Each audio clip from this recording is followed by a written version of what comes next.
Si hay una palabra que genera odios en el país, es la de paramilitar.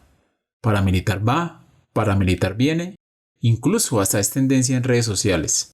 Sin embargo, en Colombia el fenómeno del paramilitarismo ha servido de estrategia política para que diferentes sectores ganen popularidad entre la comunidad. Y no es para menos, pues al igual que las guerrillas de las FARC, M-19, EPL, ELN, entre otras, han causado demasiado daño. No obstante, en ocasiones este término se utiliza para descalificar algún sector, ya sea político o social, porque no está a favor de su ideología política. Por ejemplo, los de la izquierda califican a los de derecha como paramilitares, y los de derecha califican a los de la izquierda como guerrilleros. En fin, pareciera una discusión bizantina que no nos lleva a ningún lugar, pero centrémonos en la definición de paramilitar. La Real Academia de la Lengua Española define la palabra paramilitar de la siguiente forma. Primero lo relaciona con la disciplina y estructura militar de la doctrina militar, y segundo lo refiere con estar afiliado a una organización de este tipo, y tercero que tiene una relación con una de estas organizaciones. En términos netamente etimológicos, tenemos que la palabra paramilitar es compuesta, es decir, está conformada por dos palabras.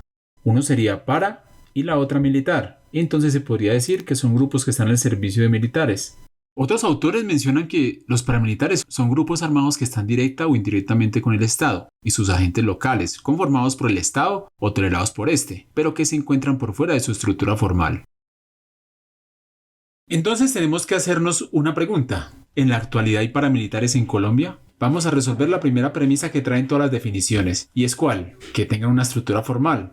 En la actualidad en Colombia hay diferentes grupos armados de diferentes tendencias ideológicas, pero todos son movidos por algo en común, el narcotráfico o la minería ilegal, inclusive la trata de personas. Y todos tienen una estructura formal, pues tienen una doctrina militar, si se quiere mirar de esa forma. Ahora bien, en cuanto a conformación con el Estado y connivencia con el mismo, en la actualidad se puede decir que de manera directa no hay tal, pues todos los días se registran como policías y militares son atacados, asesinados o heridos por cualquier grupo armado. Muy diferente a lo que pasó en finales del siglo XX e inicios del siglo XXI, donde pudo haber una colaboración, pero en la actualidad se puede asegurar que no hay tal connivencia, por lo menos declarada de manera oficial. Porque veamos, por ejemplo, noticias a diario donde la policía y las fuerzas militares son atacadas por cualquier grupo armado, como el Clan del Golfo, que para algunos políticos es considerado como un grupo paramilitar, pero sigue asesinando policías, entonces no es paramilitar. O el grupo armado denominado Autodefensas Gaitanistas, que también lo califican como paramilitar, también asesina policías, entonces no se debe caer en la trampa de denominar a alguien como paramilitar, pues son simplemente grupos armados al margen de la ley.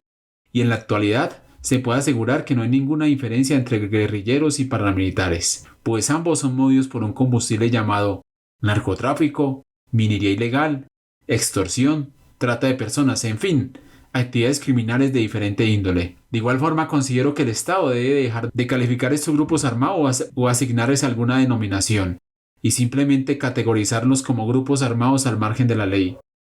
Y pare de contar.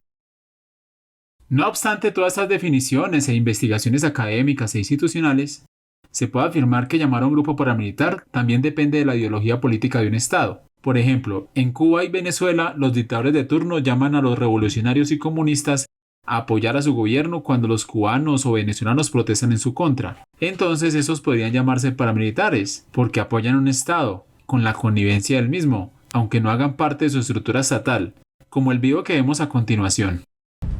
Y por eso también aquí estamos convocando a todos los revolucionarios del país, a todos los comunistas, a que salgan a las calles en cualquiera de los lugares donde se vayan a producir estas provocaciones.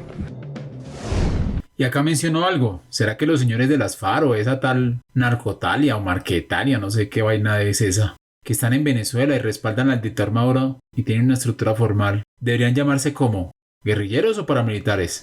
Veamos este corto video de un personal de un grupo armado que respaldó al régimen venezolano.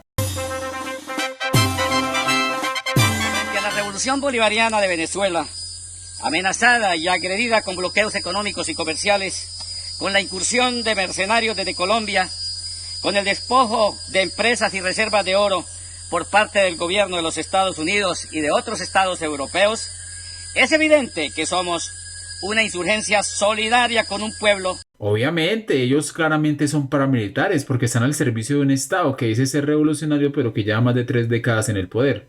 Eso ya no es revolución.